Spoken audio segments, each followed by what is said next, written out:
এখন তো অনেকেই মনে করে যে শেখ হাসিনার বিরুদ্ধে আন্দোলন বোধহয় এই শুধুমাত্র জুলাই আগস্টে হয়েছে। নো, দীর্ঘ 15টা বছর যে ধরনের নিপীড়ন চালিয়েছে প্রত্যেকটা মানুষের ইকুয়াল কন্ট্রিবিউশন ছিল। এবং এই জায়গাটা নিয়ে যখন কথা বলা হয় প্রত্যেকটা কাজই ডকুমেন্টেড করা উচিত।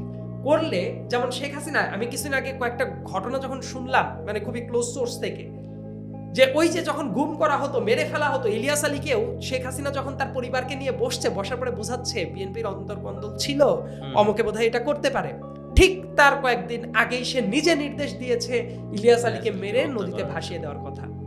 এবং দেখেন এমন কিছু কোড ল্যাঙ্গুয়েজ ছিল, এই বর্ণনাগুলো বোধহয় যে মানুষের কাছে আসা উচিত। আমি দৃঢ়ভাবে বিশ্বাস করি আন্তর্জাতিক অপরাধ ট্রাইব্যুনালের যারা আছেন তারা ধীরে ধীরে এটা আনবেন। হসপিটাল নামের কিছু কোড ল্যাঙ্গুয়েজ ছিল, যে মারার পরে পেট কেটে পাথর ঢুকিয়ে নদীতে ফেলে দিয়ে আসার পরে সুপেরিয়র অফিসারকে রিপোর্ট করতো তারা যে হাসপাতালে পাঠানো হয়েছে।